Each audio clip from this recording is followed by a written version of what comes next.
Good morning, family. What's going on? It is Kyle Henderson of Bama Football on YouTube.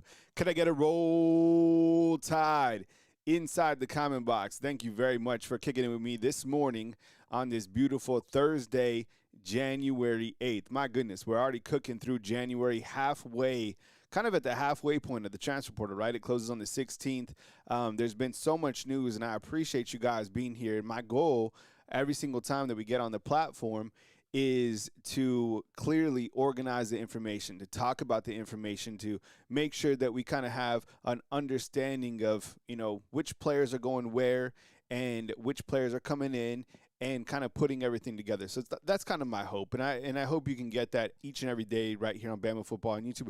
Plus just coming together to celebrate Alabama football, right? I think when we are together, I think we have a nice little camaraderie here that we have on a daily basis. And, my motto is always, besides just being myself, it is always kind of consistency and performance. And hopefully you guys get that on a daily basis here on Bama Football on YouTube. And I appreciate you guys being here inside the comment box. And thank you so much, Keith, for the early super chat right here. Yeah, thank you so much, man. I appreciate it. And today on the show, I'm going to go over transfer portal targets that Alabama continues to seek going into this pivotal weekend. And I think I use the word pivotal because it's all about building up the roster again, right? I don't know if you're rebuilding or reloading or whatever it is, but I think more and more that we get into college football, it's about maximizing this transfer portal period. And this is really the first time that we've had just one transfer portal window, right? There's been different opportunities for prospects to go in December, and then there was a spring portal. I actually like where we're at right now in terms of just this portal from January 2nd to the 16th. I like that better than two portal windows. I think there's a lot more movement, and it kind of extends our coverage into January in terms of college football coverage, but I kind of like that. But I still feel that they need to organize the calendar a little bit better. For example, like what is happening to the teams that are still playing in the playoffs that are having transfer portal, thoughts or whatever, and then the team that wins or that plays for the title, they go into the 19th and the portal closes to the 16th. You see what I'm saying? The calendar is not right.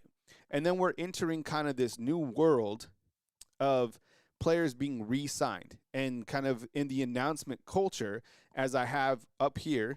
And these prospects should definitely been re-signed by Bama, and they were. And I'm going to talk about those two prospects to lead off the show. But, man, could you imagine like 10 years ago, 5 years ago, just thinking about like announcing that the players are coming back?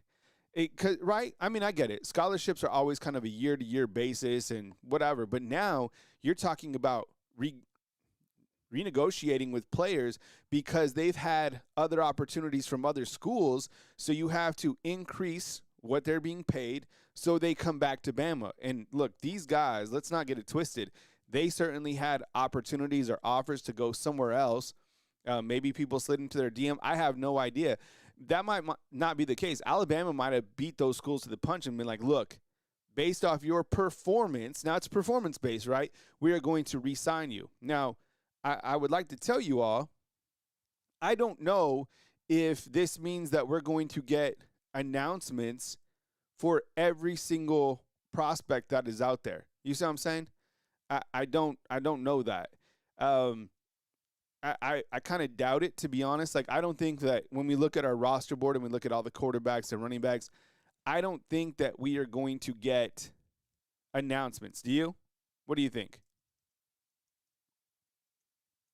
Because I just feel like there's certain, contracts that maybe need to be revisited, and these are two guys that they had to kind of adjust, and that's Lazier Brooks and Michael Carroll. And we'll start by talking about Lazier Brooks, a wide receiver. I mean, yes or no inside the comment box, was it a smart decision to re-sign him?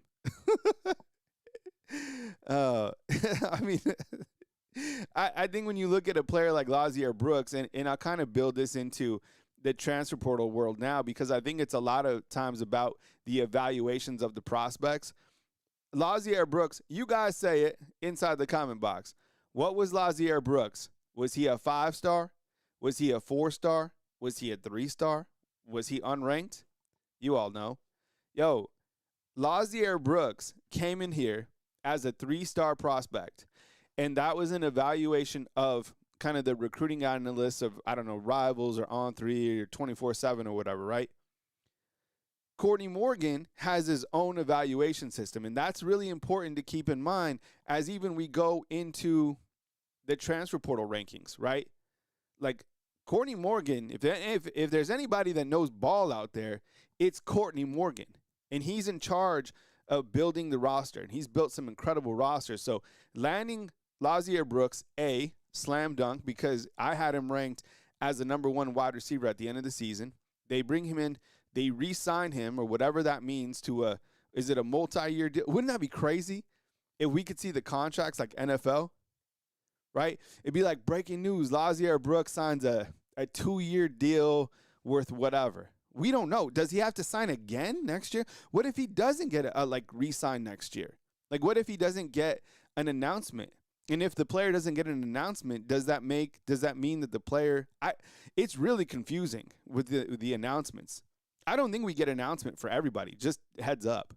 I think there'll be selected players that get re-signed, but other than that, it is what it is. They're already getting paid. Lazier Brooks, 441 yards this past season as a freshman, 2 touchdowns, which ironically came in just 1 game against Oklahoma. And I'm still kind of mad that they didn't utilize him more against Indiana, but whatever. Lottie Brooks, absolute baller. The best thing about Lazier Brooks is kind of his toughness, right? Yards after catch. Catches the football, turns it upfield. Very hard to bring down. Not the biggest guy, probably one of the strongest, though. Okay, the secondary player, and this is also interesting because they're each from the class of 2025, right? You have Michael Carroll, offensive lineman. You all know he was a 5-star coming in, and I kind of rewind back to his recruiting. This guy was a 5-star, and I'm kind of getting away from the whole, high school recruiting. With that said, there are still building blocks, and there are still guys that if you can get them in high school and they're ready to go, like Michael Carroll was chomping at the bit to start, okay? I think he was frustrated that he wasn't starting. He knew he could be a starter, and at the end of the year, he was a starter. Like a bona fide starter, fantastic, probably one of the best freshmen. You think about, I would imagine the next re-signing announcement, who do you think it'll be? I already know. I just thought of this. The next player that will be re-signed, like an announcement they're re-signed. I didn't think Bama was going to do that, but here we are. Texas A&M started it. Get mad at them. Who will be the next freshman from 2025 to re-sign, get a re-signing announcement? Dejoun Lee. They got to. Dejoun Lee, look, I think the only player that played more snaps than Michael Carroll was Dejoun Lee, right? Neil, what's up, man? I appreciate you guys. Yo, and I have a question. All right, so we got 213 in here right now. Would you guys be up for a watch-along tonight for the semifinal game between Ole Miss and Miami? Would you guys be down for like a watch-along? I wouldn't. I mean, it'll be like kind of play-by-play, but I was thinking it'll be kind of more informal, just kind of me being around watching the game with you.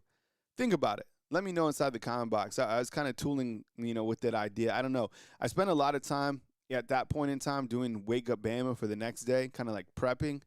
But if you're interested, let me know, and I'll come back and we'll kick it together and, watch the game together, right?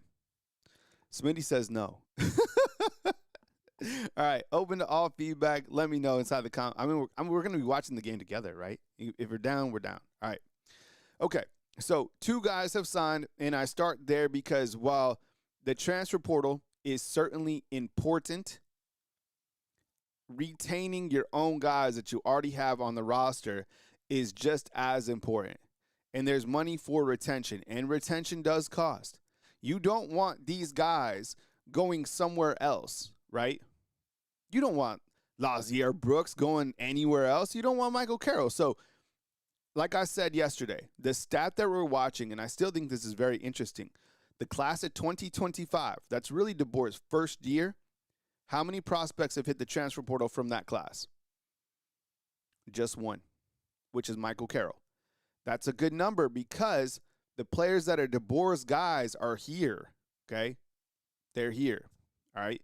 And Dale, what's up, man? I'll get to you right now. Malcolm Simmons, no word on Malcolm Simmons. Good question, though. I haven't heard anything on Malcolm Simmons, and I'm going to talk transfer portal targets here in just a minute. But I appreciate you being here. Thank you so much for kicking it with us right here on Bama Football on YouTube. All right, here are some transfer portal commitments so far. And if you caught Wake Up Bama this morning, I kind of give early superlative on each of these prospects. Good morning, Miss Kimberly. I'll do some shout-outs here in just a second as well. I like what we have. And what I'm going to do is I'm going to show you the production here in just a second of the transfer portal prospects that have come in, right? And you'll see that this past year, there was a lot of guys that came from the transfer portal that had a lot of production for Alabama this season, right? They just did. So the guys who are in, let's just recap so we can always be fresh, all right? And the first player is Josh Ford. Now, Josh Ford committed in December of 2025, right? This is a player that I feel will be important to Alabama's running game, right? You have kind of like a H-back type that'll help out. Big dude, right? You needed him. He's not kind of like a Josh Cuevas, and he's not going to catch, I wouldn't even say 20 passes. But you're going to have him come in and be an inline tight end for this offense, which will be great, okay? So good. I like that. We're good there. We have a bunch of tight ends too. We have some other inline tight ends. If he can't get the job done, look for like a Jay Lindsey. Maybe Danny Lewis gets healthy. I don't know. Okay. And then you have the younger tight ends who are more your playmakers. So when we do run 12 personnel with your 2 tight end set, I would imagine you got Josh Ford out there with Caleb Edwards, which is actually a pretty good duo. Okay. Your offensive lineman that you had to get was Caden Strayhorn. And you're going to have to get other offensive linemen clearly, right? But getting in Strayhorn is an important piece for a couple different reasons. Number one, you needed a center. You lost 4 guys that could play the center position, right? Parker Brailsford, Gino Vandermark, Ionita, Rock Montgomery. Who's going to snap the ball? Somebody's got to. And I don't know if he's already claimed the starting position, okay? Because I would imagine he's going to have to go like head-to-head with whoever else comes on board. Like DJ Chester's coming on board for LSU. He plays center and left tackle. And you also have Casey Poe that maybe he could play center. I don't know, right? There's going to be competition there. There should be. There has to be. And why do all of our centers, have you found this? Like our prerequisite for our center is like you got to have big hair. Nobody had bigger hair than Parker. I have no idea how he got his helmet on. This young man has big hair too. So Caden Strayhorn, coming from Michigan, really good pickup. You needed an interior offensive lineman. I think he's your center, right? Okay. You also have Caleb Woodson, who committed, and this was fantastic in terms of a veteran pickup. Who's your favorite pickup so far? Go ahead and post inside the comment box while I go over these. Caleb Woodson, 6'3", 230 pounds, a veteran inside linebacker. 150 tackles over the past 2 seasons. You needed a veteran. When I show the inside backers graphic, there's no experience there. That doesn't mean that those guys aren't talented. It just means you need a vet to come in and be a day one starter. If you have like a point to ponder too, who do you think will be the starting linebacker along with Caleb Woodson? I've been thinking about that, and to be honest, I'm not sure. I don't know who is number 2 linebacker.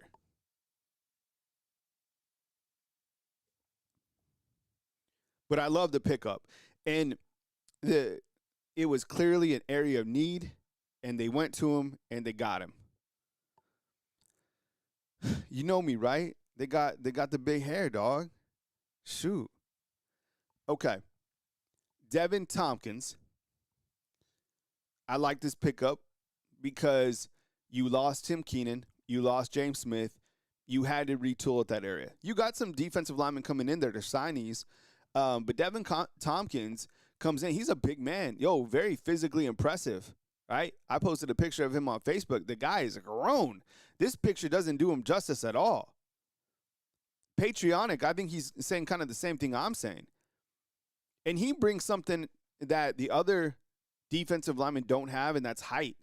Like this, I think he's closer to 6'6", 300 pounds. So really good pickup there. And I want to watch, look, after kind of the dust settles, I want to do film evaluation on each of these guys. And that's something that I continue to do as well, is like, okay, yeah, we got them in the excitement. But also, like, where are they from a talent standpoint? Are they like a day one starter? Are they a defensive disruptor, right? And then you also have Hollywood Smothers, who is their first transfer portal commitment for 2026. Jarvis, you like the pickups? Okay. And you know what I'm going to say about Hollywood is, what the hell did they tell him to sign? And actually, I think that's a positive that you got a running back. It would have been a negative if you would have whiffed on Smothers and Raleek. By the way, Raleek just signed with Texas, right? You imagine if you would have whiffed on both of those guys? It clearly sends a message to me that Alabama pledged to this young man that they're going to run the ball. And I think if they would have whiffed on him, that would have been a little bit troublesome. So, Hollywood Smothers in. I like the commitments that we have so far. And I would imagine that there's probably going to be, let me ask you this. What is the magic number for transfer portals targets that are coming in? I would say what? I mean, 12, 15? I think, how many portal commitments do you think we get by the time do we get 12? More or less 12. More or less, let's do more or less 10. Do we get more or less on 10?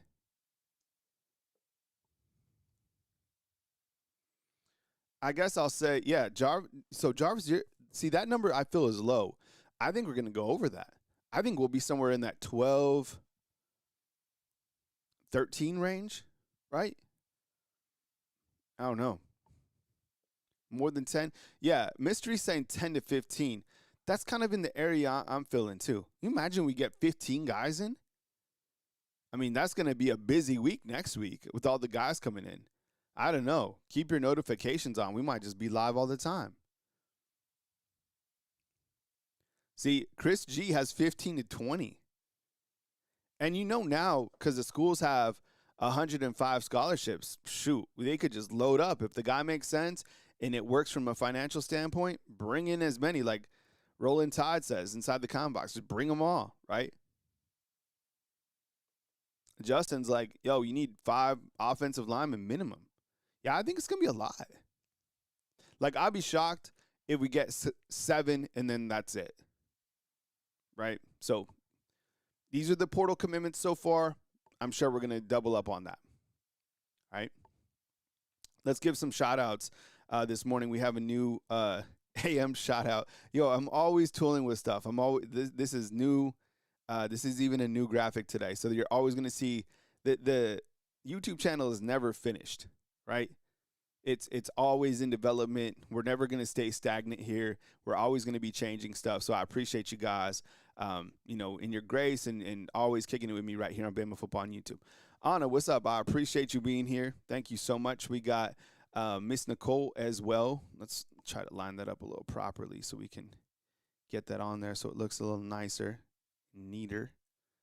All right, let's see if we can do this. Okay, that is not working with me.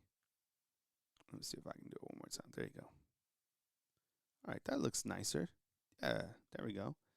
All right, Land Gaming. What's up, man? I appreciate you being here always, man, and thank you. You're a main sponsor of the show as well, which I really appreciate. We got Max Tooney checking in. We got 25251 Jarvis. Jarvis, what's up, dog? I appreciate you, man. Nicholas Harden, I appreciate you always being here as well, man. Amanda Jane, thank you so much for kicking it with us. Ryan Harris, we got Chad Kennedy, we got Tide Will Rise. Good morning to you. $448. What's up, man? Killaton, what's up? Tide Will Rise one more time. Jimmy Clay, good to see you. Miss Kimberly, good morning to you, Miss Kimberly. We got Sully. What's up, Sully? We got Owen Skinner. What's up, Owen? Good to see you. Clifford, what's up, man? Neil Skipworth, see you inside the comment box, man. Thanks for bringing the fire, man. Riley, good morning. I appreciate you being here. Danny Patterson, thank you so much, and good morning to you. My boy Broderick. Yo, this is crazy. I even know, because I know my people. Yo, I just learned something about Broderick. Broderick, back me up on this. Am I right? Because I like to learn about you guys. I like to make sure that we are family in here. Broderick, you're Hillcrest, right? Aren't you Hillcrest? Yeah, I think you're a Patriot, man. Am I right on that? I'm gonna start knowing your guys' high schools. That's crazy. Timothy, what's up, man? Timothy says USC has over 40 transfers and rollies. Yeah, that's wild. It's crazy, huh? Riley, good morning, man. He says Smothers probably got told that he will get more national exposure at Bama. I love that. Yeah, for sure. You just got to run the ball, right? And one more time, Rolling Tide is saying just sign as many as you absolutely need. And Broderick's, okay, yeah, Broderick, see? Hillcrest Patriot. I'm telling you, yo, Hillcrest puts out some fantastic athletes. All right, and Dylan, what's up, man? Good to see you as well. All right. So if I didn't give you a shout out, don't hold it against me. I'll catch you on the next one. Wade's World, what's up, man? Good morning to see you, bro, inside the comment box. So, all right, here we are from a standpoint in terms of the transfer portal, which guys are out, right? So we have 19 guys that are in the portal. Let me know if you see anybody that needs to be added or taken off. There's a lot of stuff. And I see you guys talking about Mike McDaniel getting fired from the Dolphins.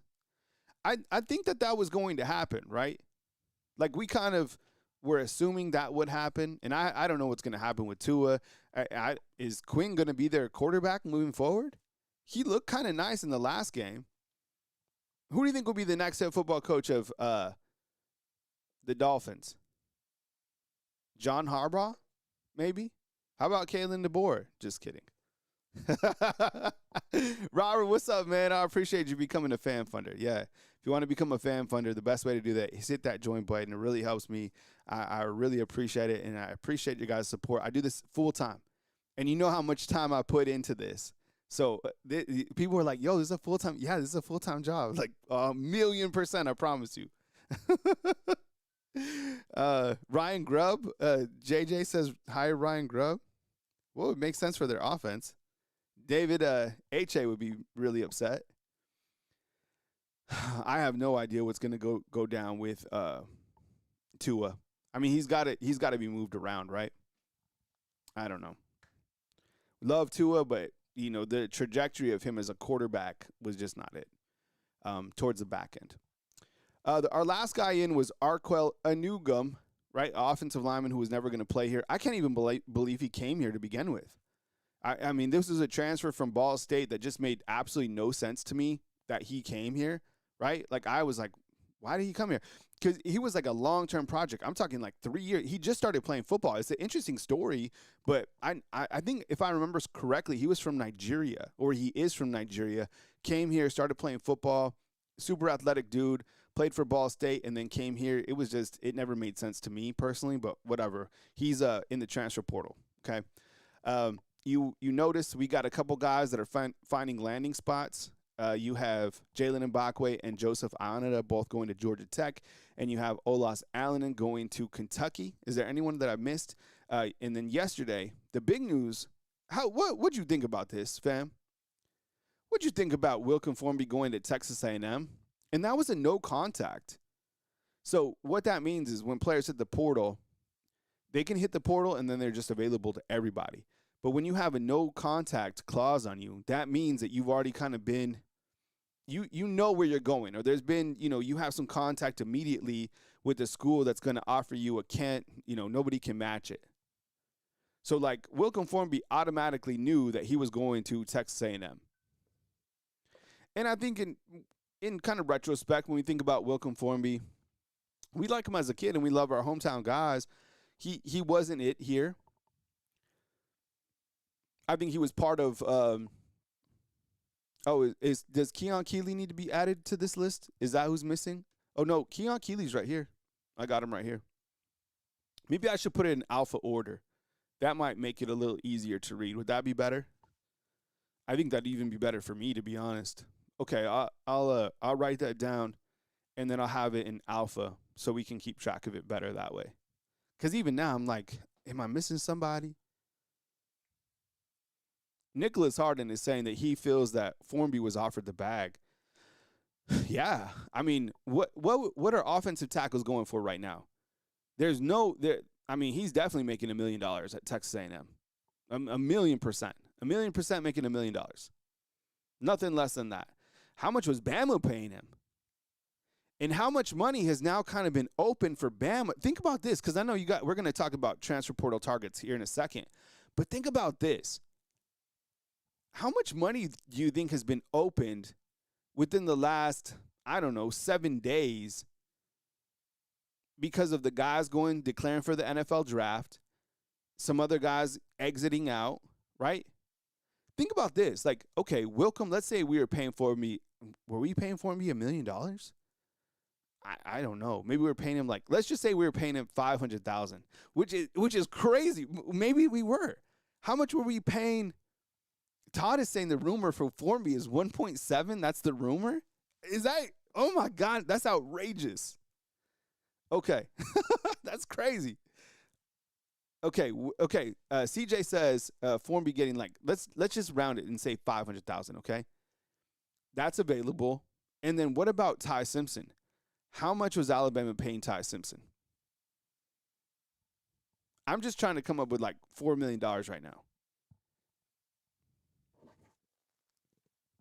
Do you think there's $4 million on this board right here? Probably more than that. I mean, Quay Russo was probably getting paid. James Smith was probably getting paid. Jalen Mbakwe maybe freed up $1 million. So I'm just saying, for those of you out there, be like, how could we afford Cam Coleman? I think you could. And what I'm seeing, and programs are smart. Organizations are smart. They're tying it into kind of other programs, so or other organizations. So for example, I use the example Alabama will pay you this, so will Mercedes. Here's 1.5 coming from Bama. Here's 1.5 coming from Mercedes. So that's what, $3 million right there. And Austin asked a really good question. Any word on Isaiah Horton or Bray Hubbard? Not yet, bro. Great question. That is something that we are watching, and I think out of all the guys that have declared and stuff, we've all pretty known. We've known where the guys are going, right? NFL, no way Ty was coming back. But I'll tell you 4 guys that I'm watching. I need a graphic for this. 4 guys I'm watching. Yonzi Pierre, right? Isaiah Horton, Bray Hubbard, and Keon Sabb. Are those guys coming back or are they leaving? Am I crazy for wanting Bray to come back? Am I tripping? I get it. You have a fantastic freshman coming in, Jariah Edwards, right? I think if I was to ask you, who would you want, Sabb or Bray back, you'd probably say Bray. I don't know. And Taylor wants Sabb to go to Siberia. All right, so we're up to 19. We'll keep you guys posted as, more numbers come in. Do you think okay, before I move from this graphic, yes or no inside the comment box, will there be more transfer portal entries from Bama? Yes or no, will there be more? Or are we done with is it bleeding? I don't know. I showed you the production chart. Haha was right. I mean, outside, the only guy that had real production for Bama from all this stuff right here was Wilkin Formby. Formby had 864 snaps. I call that production because he was playing so much. So you guys feel that there's going to be more transfer portals. Okay. All right. I thought I was going to be able to take a day off. I'm just kidding. That doesn't exist. You know what's crazy? Even on my days off, I like to do this. I know. Is that weird? All right. And we just got a prediction for another commitment. Speaking of commitments. All right. So let me go to that real quick. Here's kind of some of the slides that are upcoming, but I'm going to start right here. Okay. So this young man, this is fresh out the kitchen. Okay. I appreciate you guys being here one more time. These are the transfer portal targets, and we have a new prediction from Pete Nakos of On3 for Jimothy Lewis right here, the big man, to commit to Alabama. Now, Jimothy Lewis, when you kind of go into the detail, you guys be excited about this. 6'6", 320 pounds, 360 total snaps. Pass blocking grade a little bit low at 49.9, and the run blocking grade was 40.5. But he is a big man that you need because we need more offensive linemen. So once again, Jimothy Lewis has been predicted to commit to Alabama.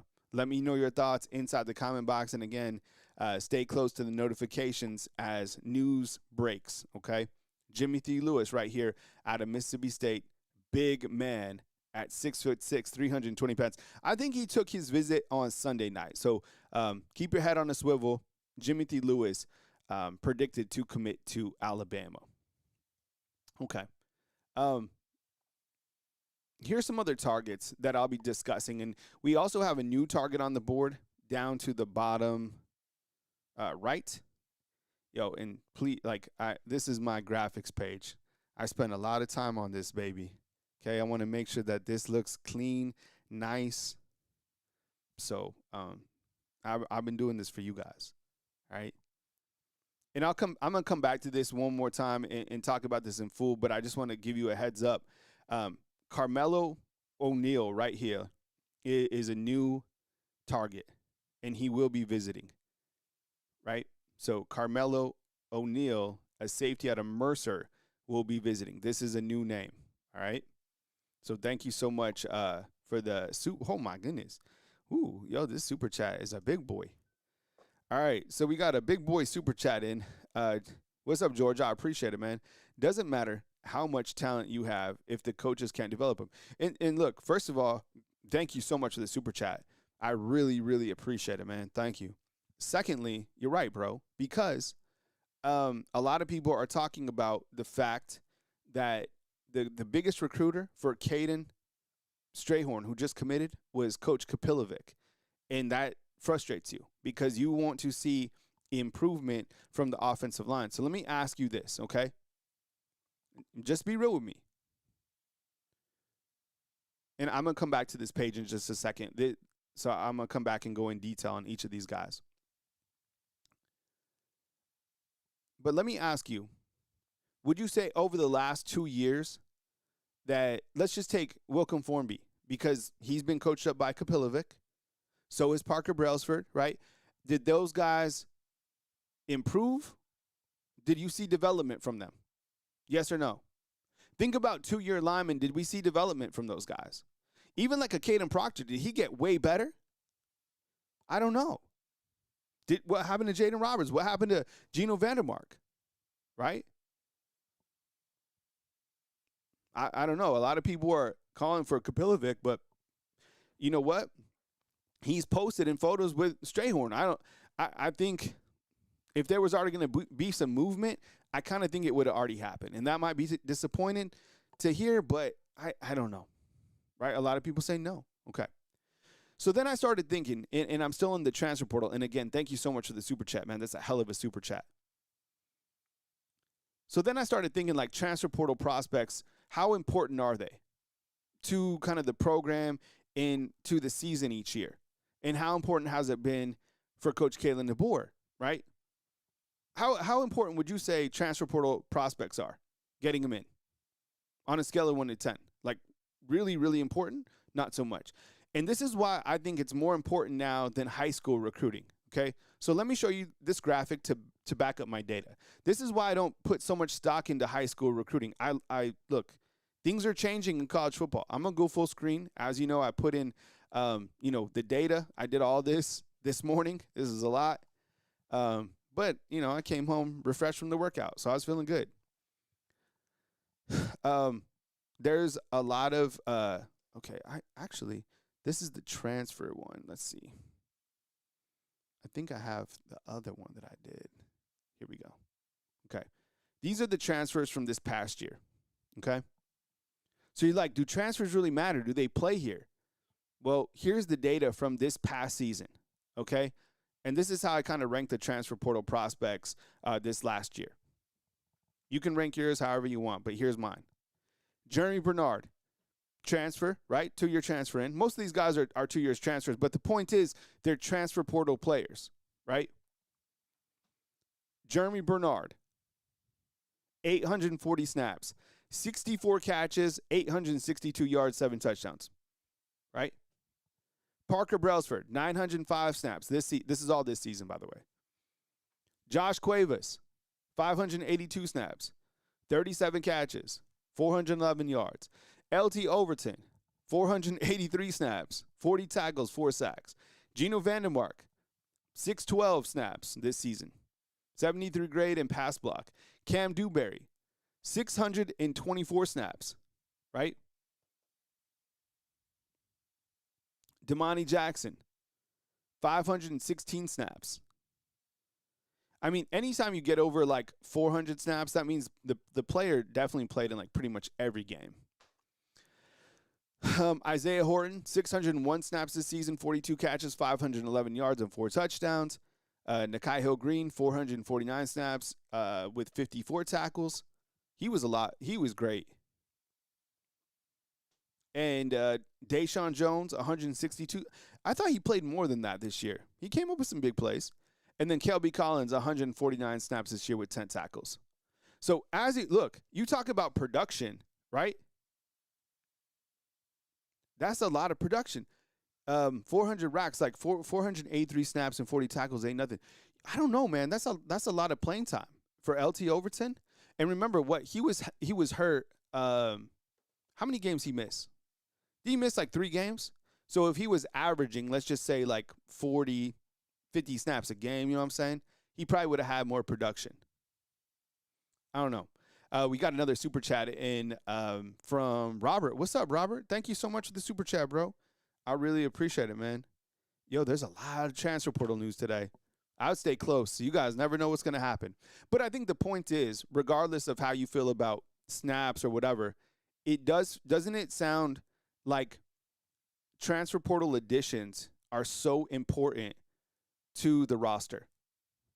I mean, look at all these guys. I mean, that's a lot of volume for a lot of guys playing. Now, the guys leaving, not so much.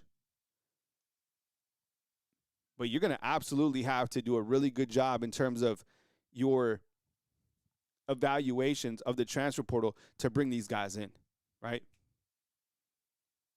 Marquise, what's up, man? I appreciate you being here. And then, of course, Lag Gaming back with the super chat. He says, is it safe to say most of the top teams were portal-built teams? That is a great question. That is a great, great question. And by the way, I am asking, okay, I'm going to put up a poll question because I want to see what you guys want to do, okay? Down for a watch along for the semifinal game tonight. Yes or no? Just let me know inside the comment box. I was thinking about going live for the game tonight, probably tomorrow night. So let me know if you'd be down to watch, celebrate kind of college football together. Let me know inside the comment box. Don't worry, like your feedback, what I want, you guys don't have to always agree with me. Like if you don't agree, like it's fine. We're cool. I promise you. All right. Okay. Wanted to hit on Derrick Nix real quick. Uh, Derrick Nix was hired yesterday, and it kind of got lost in the shuffle because of all the news that was happening. So I didn't want to be disrespectful to the man and like not highlight him, okay, and not highlight one of Alabama's coaches. But you had like Ty Simpson, and then you had there's news every day, and this got released yesterday, and then it kind of like fell through. But let's highlight it today. First of all, can we get a thumbs up for Derrick Nix? Like I'm happy about this hire. I really am. And this isn't like a gas up, like everything's good. We'd have questions if we didn't like the hire. I like this hire. And I do feel that like when we kind of look at some of these bullet points, they got somebody from the region who is experienced. Does this help with the Cam Coleman sweepstakes? I don't know, maybe. I mean, Alabama now has something that the other programs don't, and that's his former coach, right? Robert, take it easy, bro. Have a good rest of your day, man. Catch us back on, if some news breaks or whatever. So, you guys like this hire? What would the hire be for you guys on a scale of 1 to 10? Right? I'm pretty good. Proven SEC coach, right? Nearly 20 years of experience. A lot of that coming from when he was at Ole Miss. He was recently at Auburn, as you know. Known for elite development and skill talent, clearly. Recruiting powerhouse, right?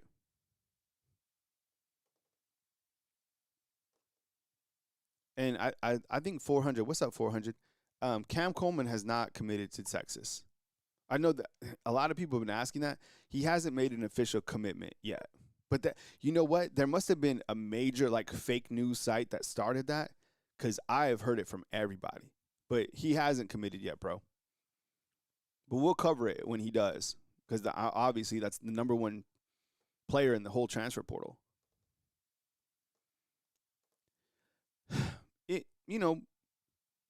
Jamarcus Shepard was the co-offensive coordinator. I'm sure Derrick Nix will be an associate head coach slash offensive coordinator slash wide receivers coach. So you got to think him bouncing off ideas with Ryan Grubb, because coming up in a minute, I'm going to show you where Alabama ranks statistically against the nation, and you're not going to like it. It's like viewer discretion of advised type stuff, right? He's a respected leader. I think he fits in the culture really well, specifically for like in-state hires, right? And I don't know, kind of asking, hey, oh my goodness, yo, this is amazing. Another big super right here. Yeah. All right, DK with the big slam dunk from the top rope. Texas alumni here, but live in Alabama. You do a great job for the University of Alabama. Keep doing what you're doing. I appreciate it. Thank you so much. From the 215. Yeah, I love it, man. I appreciate it. Yeah, I mean, like I always say, and I don't want you guys to like get tired of hearing it, but seriously, I'm a machine. I've never had a problem working, and I love doing it. I mean, this is really so I can support myself, but I have two beautiful kids that are really the joy of my life. So everything that I do from the minute I wake up to the minute I go to sleep is really for them. And, that's life. I appreciate you guys. So thank you for rocking with me and for giving me grace. I'm not perfect at all. But we do it together and we build it out together for sure. 100%. And I have to ask you is like, when we're looking at, Derrick Nix, and let me ask you this inside the comment box, right? Do you think that this helps with the Cam Coleman sweepstakes? What do you think? I don't know. Maybe not. It seems like, I guess the narrative, I don't even know if anybody's interviewed this young man, but it seems like the narrative has been nothing but money. He's going to get paid regardless. If I was him, I would look at the quarterbacks wherever he's going.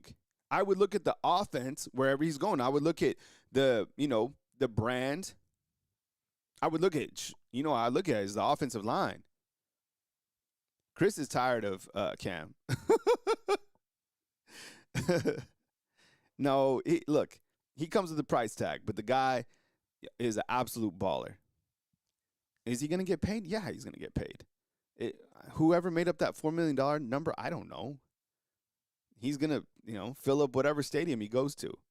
And I have to say, he did have some drops, too. When they played Alabama, everybody was dropping passes. Him and Malcolm Simmons. Yeah, and I was actually thinking about a new idea for the raffles. So we might do a raffle reboot. I got some ideas. So I actually have it written down. Because the raffles were fun. They were great. Remember the pinwheel? Yeah, we might bring it out again. So I have some ideas of how we would do that. Wade's World saying he's not worth $4 million. $4 million is a lot of cheddar for one, because he's just here for one season and he's bouncing, right? Fromm says that's quarterback money. I'm saying that's like offensive line money. All right, so I have to ask you, okay? And thanks again for the super chat, DK. I really appreciate it, bro. Okay, so I'm asking you, fam, right now, what do you think that Cam Coleman does? You make the call. Type A for Texas, type B for Tech, type C for A&M, or type B or type D for Bama. I should have put Bama as B, but Bama is D in this graphic. Jason, what's up, bro? Good to hear from you, man. Jason, you guys vote, and let me get to Jason. A for Texas, B for Tech, C for A&M, and D for Bama. And then I'm going to highlight each of the cities. Let's see. Jason says, good morning, Kyle. What's up, dog? How you doing, man? I heard some chatter with Cole leaving that Ryan may be #1 punt returner. If so, got to fix the drops. Yeah. You look to with Cole Adams leaving, like who's going to be returning punts? You got plenty of guys to do it. They've experimented with Ryan before. Ryan, look, just didn't have the season that anybody wanted him to have. But I think you have plenty of guys. I mean, what about Rico Scott? For me, look, this is exactly how I figure out my punt returner and my kick returner, okay? I go on over to NCAA football when I'm playing the game, and I scroll all the way down to who has the most agility and who's the fastest. And I blend those two, right? And then I look who has the least fumble, and that's how I choose my punter, or my punt returner, right? Because you want somebody who's got, like, some shake, right? Somebody who's got speed. And you want somebody that can take care of the football. Rico Scott, doesn't he run 23 miles an hour? Put him back there. Hey, TMZ, I love this username. This is what's up. He wants Tristan Keys. All right, so you guys are saying, okay. So kind of a little bit, it's kind of mixed. This might be the better poll question. Some people feel Bama. Yo, you want to break the internet, have Cam Coleman pick Bama. Seth saying this, Kyle said preseason that Ryan Williams wasn't going to be good this year, and you called me crazy. Did I call you crazy? My bad. You can call me crazy. I love those. Yeah, what's up, man? Good to see you, bro. Yeah, thank you. Okay. So let's see. Yeah, Lottie's not a bad. Yo, how about Lazier Brooks returning punts? And look, I'm kind of with Wade's World. Is like Cole Adams was great just for like fielding the ball. I want somebody back there that changes the momentum of the game. I want somebody back there every single time. Because, look, nobody was scared of Cole Adams. I love Cole. I'm not hating on him. He was safe. But I want somebody that they're like, man, it's 4th and 4. Let's go for it. Because I don't want to punt to this man. I'm terrified of who we're punting to. That's how my punt returner is the most dangerous person in college football. That's who I'm putting to return punts. Seriously, I'm like, they don't want to punt because this guy is a menace to society. Who's seen Menace to Society? You guys are too young. All right. We went over the transfer portal targets. Let's go over them in detail real quick and kind of freshen this up. All right. So what we have here, and this is just in, but you have Jimothy Lewis has been predicted to commit to Alabama. Jimothy Lewis, 6'6", 320 pounds. He played in almost 400 snaps for Mississippi State. Doesn't have the best pass blocking and run blocking grade on Pro Football Focus. Big man, though. You need offensive linemen. At this point, I just want guys to come in. I want bodies right now. Okay? You have Jacarius Peak, right? This guy is the number 1 offensive tackle in transfer portal. You got to think him and Hollywood are tight. So I believe he's coming in this week. I don't know for sure. Stay close to your recruiting sites. Jordan Ross, right? Edge rusher. This guy would be a fantastic slam dunk. 6'5", 245, right? From Vestavia Hills. Come back, be closer to home. This man also, this would be, your most wanted list, I'd probably go with these guys right here. I think if you're able to get these guys, throw in this punter down here, and we need a long snapper, and I don't know, take them all. But if you could, right now, I would say these 2 cats. Bring these guys. What about you?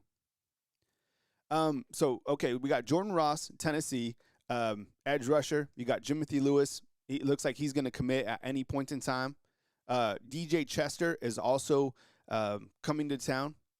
Chester is 6'6", 315. So, look, I mean, Jimothy is 6'6", 320. Chester is the same.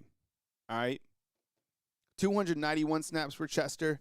And, look, Jimothy and Chester, they have kind of lower-end Pro Football Focus grades. It is what it is. I mean, it's just those are the numbers.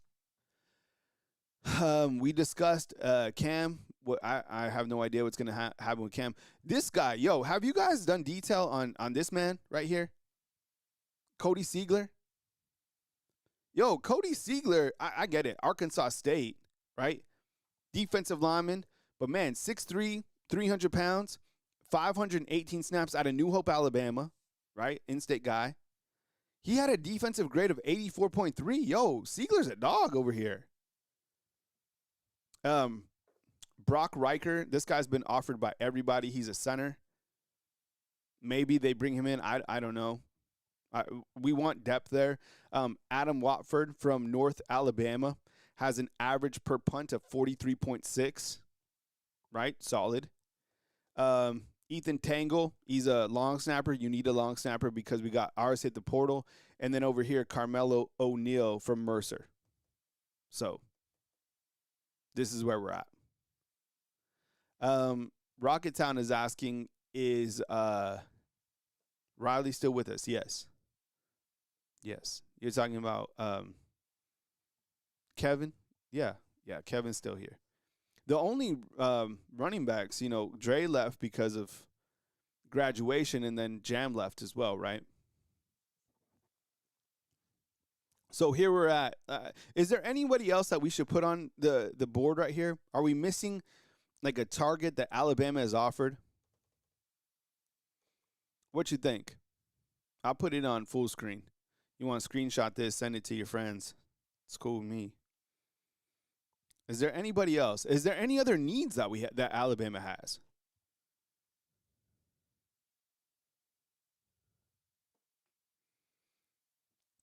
What would you say a need is?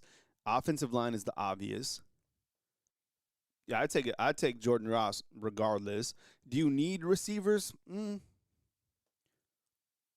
Joe French, bro. What's up, dude? I have always liked that kid. He's going. Is he in the portal from UNLV? I've always liked this kid as a linebacker.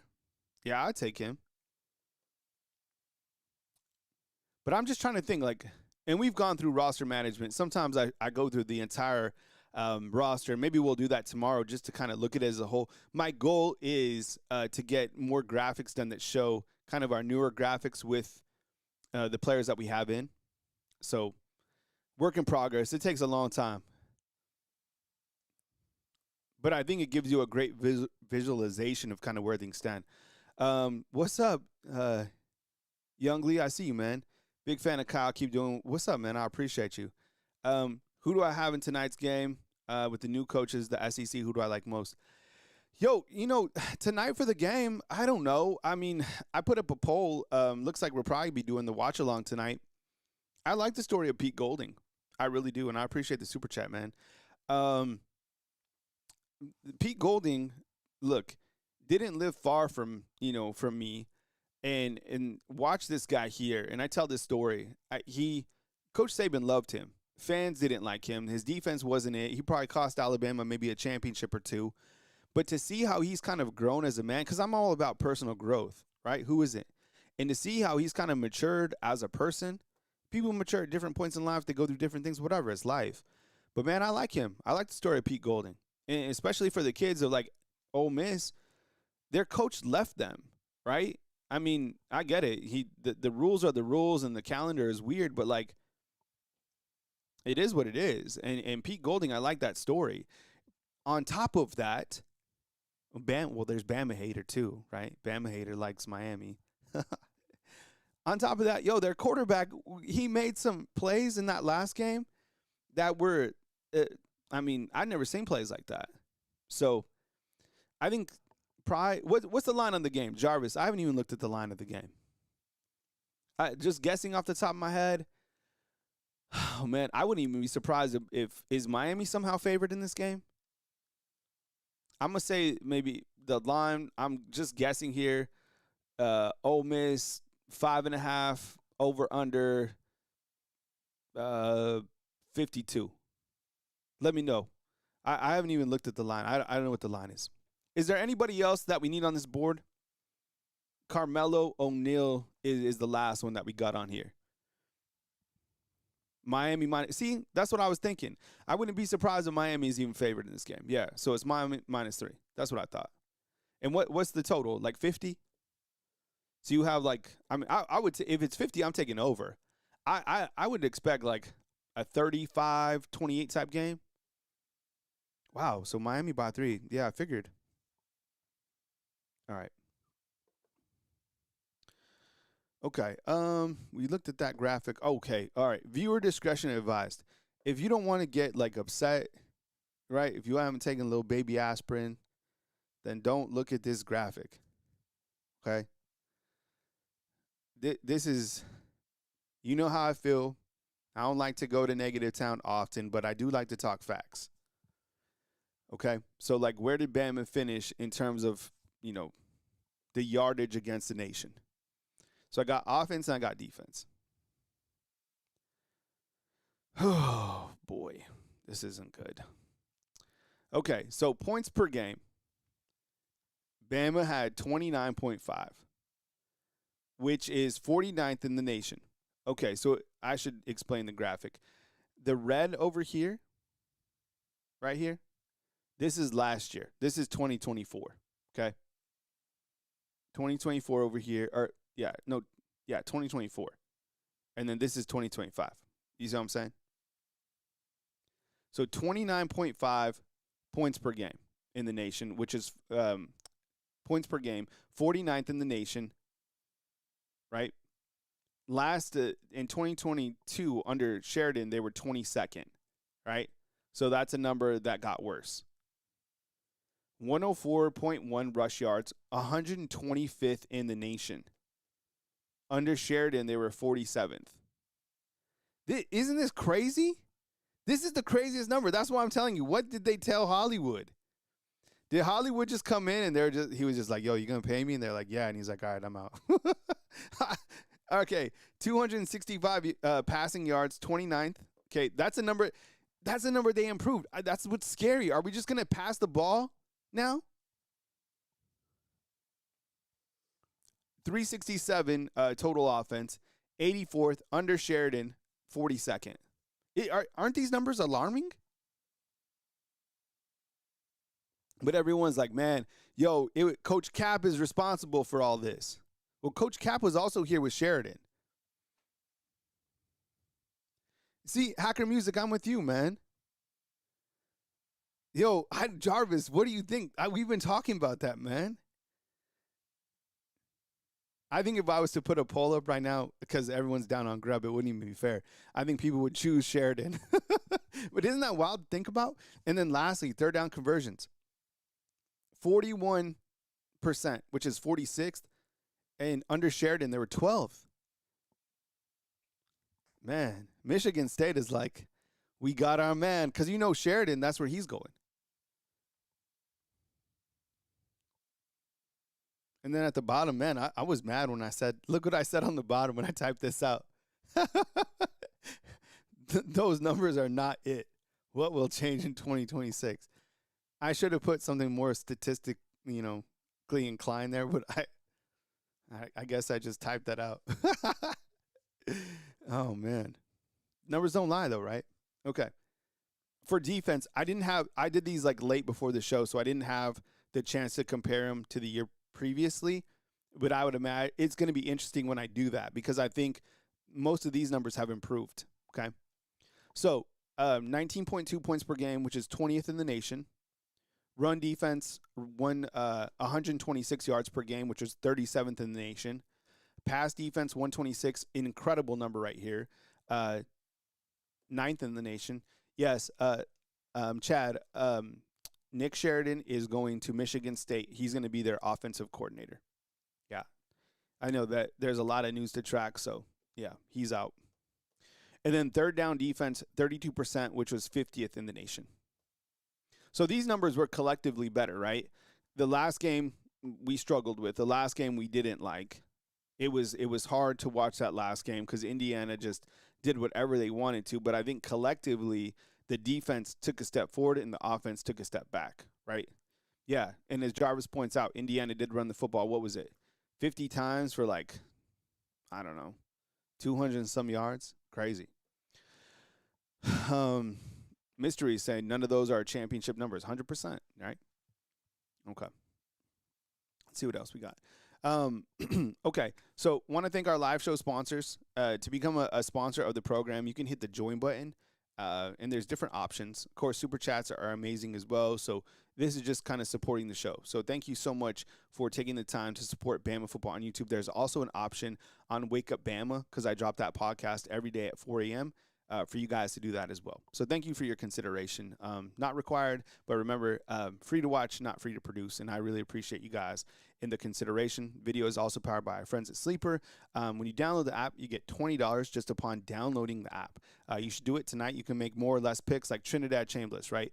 Will he run for over 50 yards, right? More or less. Download the app. You can play more or less, even for NFL. I love it. And I use it for my fantasy football squads. And the promo code that you use to get a $100 deposit match up to $100 is Tailgate. Okay, that is my personal promo code. So definitely hook them up because they take care of me, and I really appreciate that. So download the Sleeper app. Terms and conditions apply. Available in 25 states. Hook them up, Sleeper. All right, as you know, we take calls here too, right? So call line is 205-850-1994. And when you call into the show, know that there's probably somebody also like behind you that wants to talk as well. So be courteous in terms of make a couple points and then politely kind of dip out. And I'll kind of walk you through that as well. But kind of have that in the back of your mind, when we're discussing, any type of football topics here. So we can go around the horn in terms of like transfer portal, anything Alabama football related, whatever you want to do. It's your show, and it's fun to take your guys' calls right here on Bama Football on YouTube. So with that said, the call-in line number is open. It is 205. It is 850. It is 1994, and we'll take our first caller from Angel 850. Actually, I think this might be, is this our good friend Cody? All right, let's guess we'll lead off with Cody. Cody, is this you?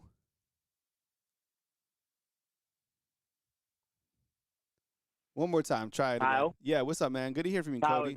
Yeah, thanks for coming. Thanks for calling in the show, man. Come with it, Cody. So I got three things to tell you. Okay. I really do. So the first one, you do know that I was right about Sheridan being better than Grubb when you look at the numbers.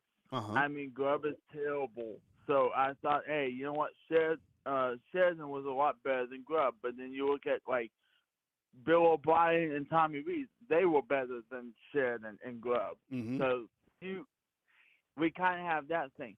Second of all, when you looked at all the transfer portals, you could just put me in on to fill the slot so I can have analytics. So Alabama can have me for analytics department because then I can analyze everything else.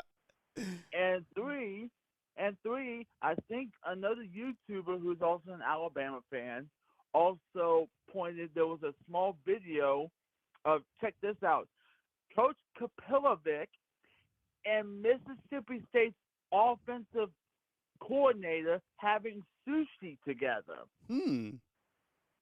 And so what happened was, I don't know what it is, but this buddy system is like right now the boosters is skeptical about everything. Mm-hmm. And right now, even though they're still behind the board, I think what happened is this buddy system that we have in place, I think it's crumbling. I think that's why we see this stuff. I don't know about Hollywood Smothers with being like how much we're paying for him and all that stuff, but I do think for Smothers, for instance, he should be a punt returner because then you're going to put him because you need speed. Well, okay, he's got speed. He can bulldoze through everybody. You put a running back as a punt returner, then he has playing time. But at least now he can do both kick and punt returner, and also he can be as a backup running back.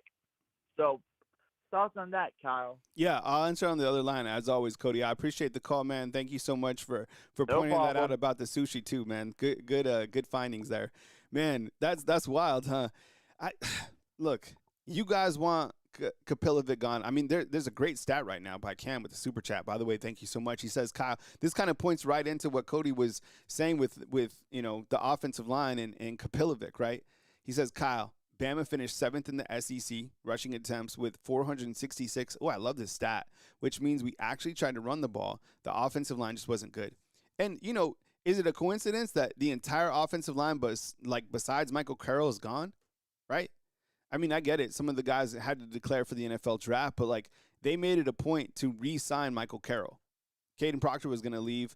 Parker Brailsford, it probably made more sense for him to go to the NFL or whatever, but you're going to have a completely new offensive line outside of Michael Carroll. All right, 253.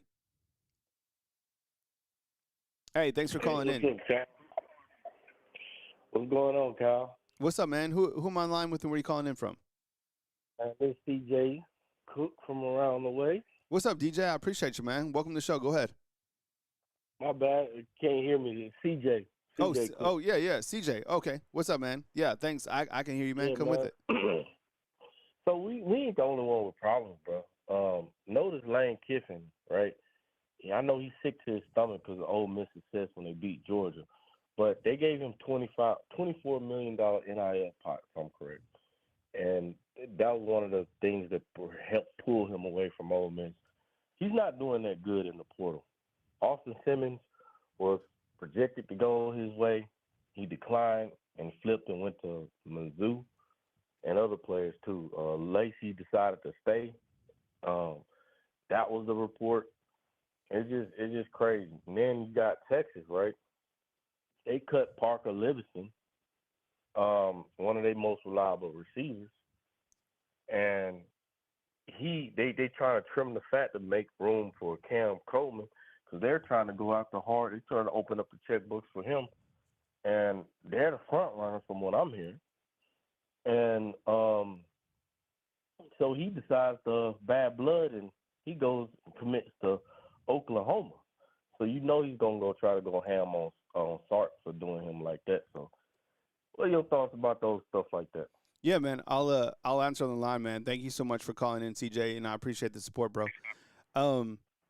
Yeah, I mean, I need to go over and see how LSU is doing in the transfer portal because I think that was one of the alluring things for Lane Kiffin was the fact that he could get so much of a cash pool, right? Look, does somebody have the transfer portal rankings? Like, who's number one? I think it was Texas. Was it Texas Tech, right? That was ahead, that they were number one.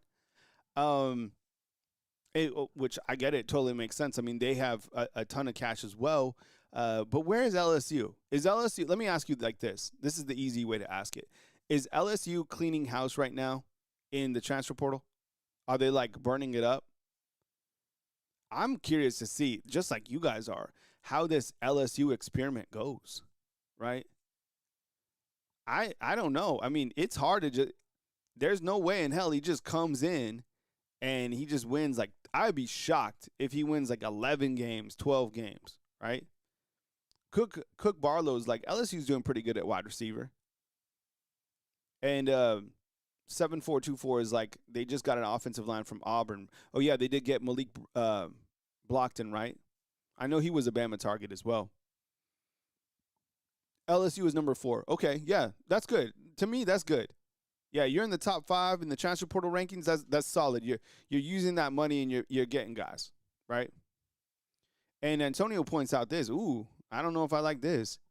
What's up, Antonio? I love this picture, bro. This avatar goes hard. The family picture. Is that it looks like that's by the Christmas tree? He says that James Smith and Quay Rusa are visiting LSU. See, I don't like that. I get it. Like, haha, Clinton Dix. Most of that comment was right, but I don't want those guys going there, and I don't want those guys going to Georgia.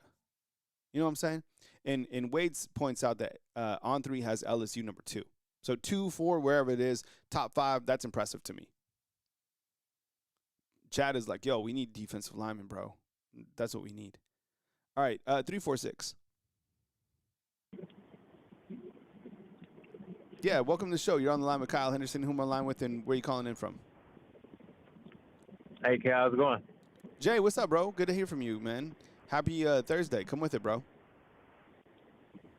So the transfer portal closes on the 16th, right?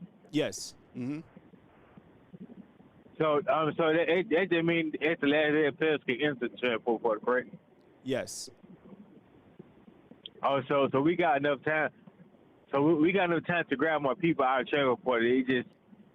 That's the only time. It's the last day the players in the transfer portal. Yeah, and that's a really good question, because like if that's the last day that they can enter, you gotta pair it up with like when school starts, right? And like enrollment in that sort of aspect as well. Plus, you got to think about, and this is what I need to go back and read too, is like, can you imagine the championship team? Like, they're playing until the 19th. What happens then? Mm. You see what I'm saying? You just like you're just last. It's like the last in you're like last in like the NFL draft. You like scroll through the portal and you're like, oh man, all we got is like 3 stars to choose. Is that how it works? I don't know. I have to go look on what's happening. That's crazy. What else you got, Jay? It's crazy. Yes, I heard, Kyle. I just asked that question. I don't make sure we still got enough time to grab more people out the portal. I think so. I think as long as it works out kind of with enrolling. What if, I mean, is there going to be such a thing as a transfer portal summer enrollee? I mean, is that a thing? Probably, I guess. This is the new world. I mean, I would assume they give the people grace. The people that are playing right now, I'm assuming they're gonna give them grace. Like whoever playing that's championship.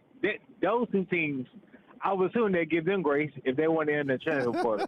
But I mean, would you really want to leave if you just won that championship? Unless you a backup and don't think you're gonna play.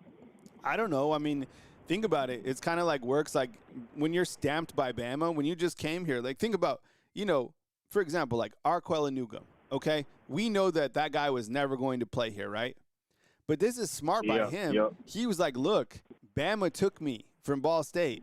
I wasn't going to play at Bama because, how hard it is, but I went to Bama. Just when you have a stamp on you that you're a national champion and you played on the team, people are going to want you. I mean, people want all of Bama's guys. I mean, when we look to that transfer portal list, everybody from Bama is going to find a spot. Think about it. Somebody's going to end up with Arquella Newgum. Somebody's going to end up with, Rock Montgomery. I mean, look at Wilcom Formby. He's taking Taco Casa to College Station. Yeah, I got one more thing. I'm gonna let you answer the other line. Is it possible can we run it back with Georgia Earl? Junior, Earl Little Junior, Earl Junior Little. Is it possible Oh the running yeah. back with him? I don't I know. mean, against us, he did pretty good. Let me ask So, I mean, let me ask the undefeated. Wait, would you guys welcome back Earl Little Jr.? I thought he shouldn't have left. If he would have waited, I would I agree. imagine that he would have been battling at that Husky position with like Red Morgan, right?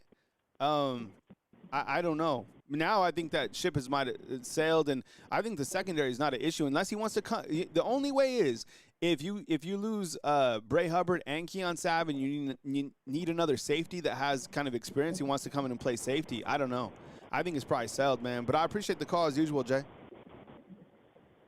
Appreciate you, Kyle. Hello, Kyle. God Yeah. grace. Take it easy, brother. All right, man.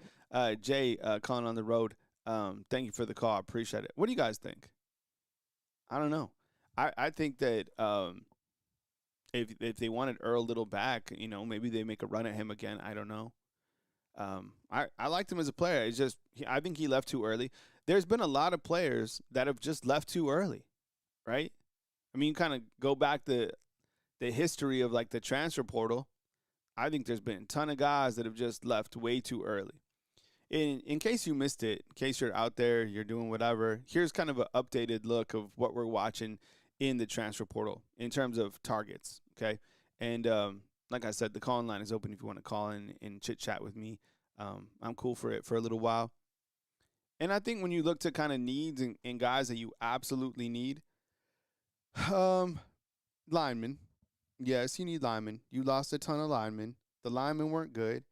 But you guys bring up the best points inside the comment box. My goodness. And the funniest thing was like, doesn't matter what lineman that we get if we don't have a coach that can't develop them.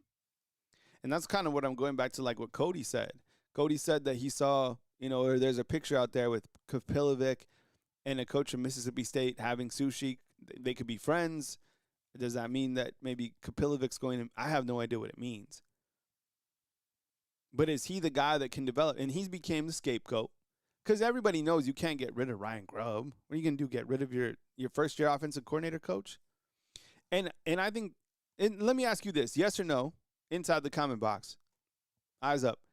Do you think that Bama will get rid of a coach after the portal? Yes or no? Because that's people have been saying that as well. People are so smart. They come up with the most interesting things.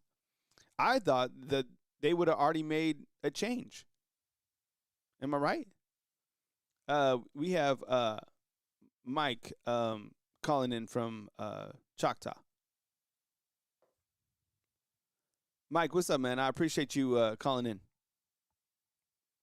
Thank you, Kyle. Good morning to you. Top of the morning to everybody out there listening. But, from this point, Kyle, I don't think we're going to lose any more coaches, barring something that we're really not expecting or something that we don't know about on the surface. I don't think we're going to lose any more coaches. But by looking at the stats of our offense, Ryan Grubb definitely needs to be on the hot seat. I mean, because we finished in total offensive points scored near the bottom in the SEC. It's like fifth from the bottom in points scored in offense. 100% unacceptable. And so Ryan Grubb definitely needs to be on the hot seat, but I don't want to lose him right now. I don't think he should be fired. But he definitely needs to be called out and be on the hot seat about our horrible running game. But another thing, too, Kyle, on that note, I think the biggest problem with our team, man, when we got beat by Georgia, cause I know it's a new day, right? But we got beat by Georgia, when we got humiliated by Indiana, I think the biggest mismatches I've seen on the field was in the trenches. Offensively, yes, and defensively in the trenches. Towards the end, man, it looked like our team almost gave up. I mean, the defensive guys. So maybe losing all our offensive linemen except the one right guard, I think it is Michael Carroll, maybe losing all these defensive players, maybe it is kind of a blessing in disguise, man, because by rewatching these games, look at these games, Ty very seldom had time to run, to throws it. He did every now and then sit in the pocket, but most of the time he didn't. Our running backs had no room to run, man, no room to run. And sometimes we were dominated on the defensive line. So So I'm happy to be us getting good offensive and defensive linemen in the portal because we definitely need both of them. Yeah, I think you're right. I mean, it's a lot of it starts in the trenches.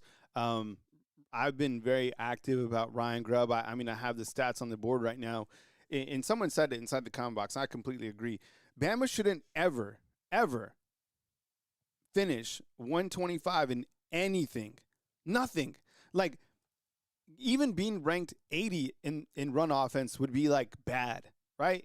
But at least you'd be like, well, it's 80. You know, it's kind of, you know, we want to fix it. But 125?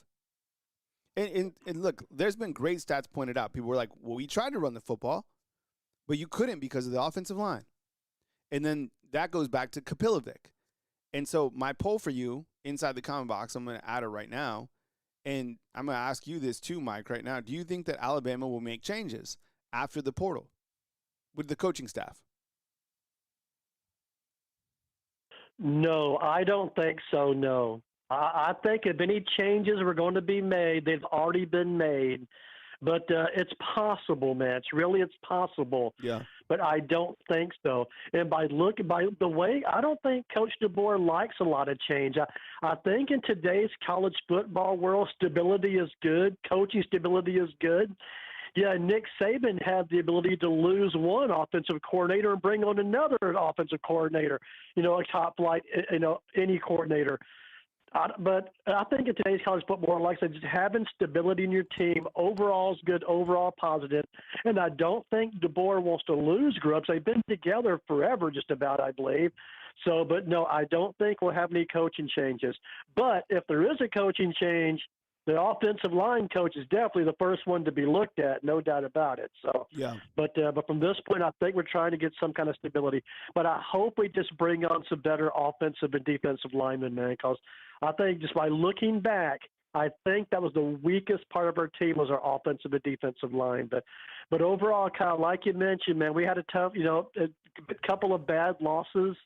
But I'll stand by what I say, man. Overall, I think we did take a step forward from the previous year. Overall, I think we are getting a little more stability, you know, Coach DeBoer is trying to find his way down here a little bit better. But it ended bad, absolutely. But we did win 11 games. We did finish first in the SEC regular season. So there are some positives to look at, but definitely improvement in the future as well, man. Yeah, appreciate the call, man. Good to hear from you, Mike. All right, man. Thank you so much. Mike down in Choctaw. Okay, buddy. Yeah, appreciate it. Yeah. Calling for, you know, Grubb, you know, pointing out the different things that we've been talking about in terms of the lack of the offensive production, which I totally get. Call line is open 205-850-1994.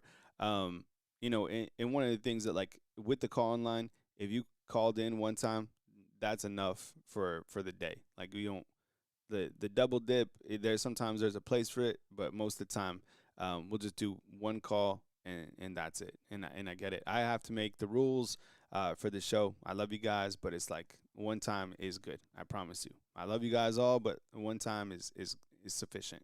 All right, 601.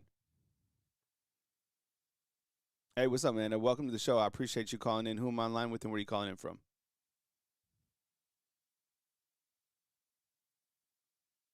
$601? Oh, we lost our 601. Call back 601. I don't know what happened to you. Yeah, look, I think if we're able to get the offense going, and you have the other question is how much is the quarterback going to change the Alabama offense, right? Because now this is the first time that you have a quarterback that you've recruited that's starting.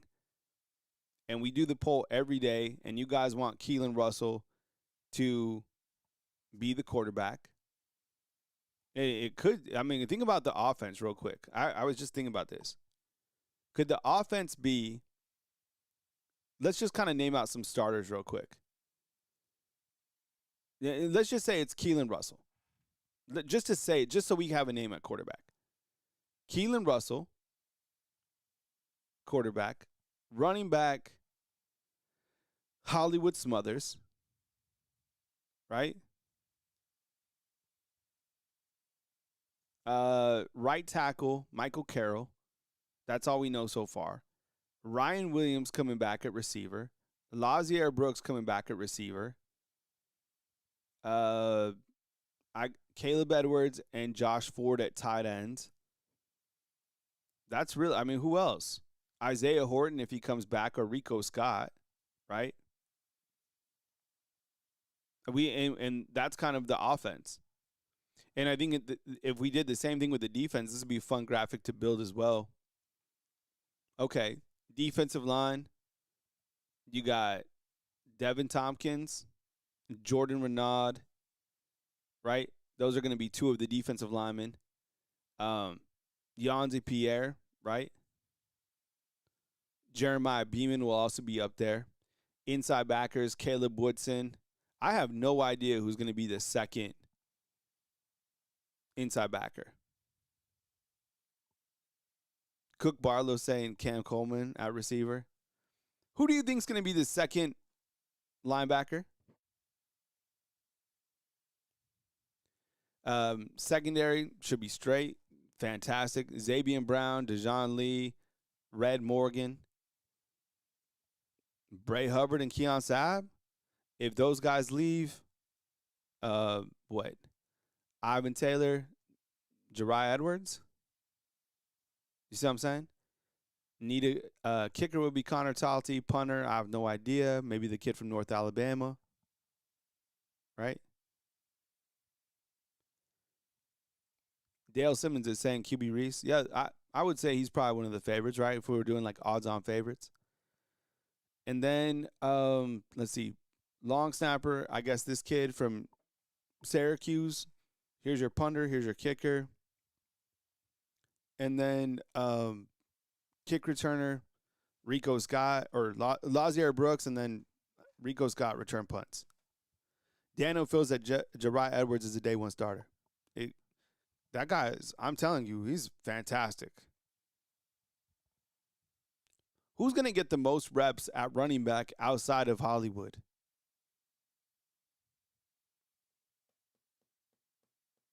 Right? Xavier Crowell or Daniel Hill? Who do you think's affected most? I'm serious, by Hollywood coming in. I'm kind of surprised. I've been waiting, to be honest. I've been waiting for a running back to hit the portal after Hollywood. Am I wrong for thinking like that? Because I was thinking about it. It was like, you know, look, here's the running back room right here. What do you think? Will somebody hit the portal? These are the guys that are already here before Hollywood. Daniel Hill, Kevin Riley, A.K. Deere, Crowell.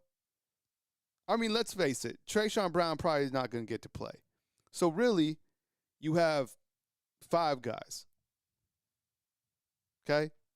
Let's just say Trayshawn Brown kind of is like a placeholder for a guy that's on scholarship or whatever. I don't even know that for sure because the guy's tape was pretty good. Who knows? But I'm just saying, Daniel Hill was, let's call him what he was, the number 2 running back this year. Kevin Riley, they never played AK. Fans were, now, who do you guys want to play more? A.K. Deere or Hollywood Smothers? Because I have never heard for fans call for someone to play more than A.K. Deere. I don't know if he's going to play much this year. Is he going to be the number 2 running back? Over who? Over Crowell or over Daniel Hill or over Riley, who he didn't even play over this year? I don't know. And this young man, I love you, bro, but you just need to get faster. Once this guy gets faster, it might be game over.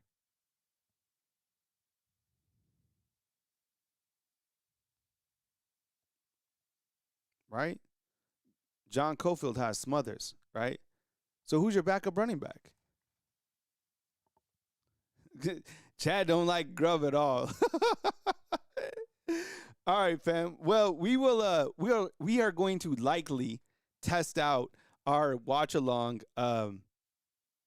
this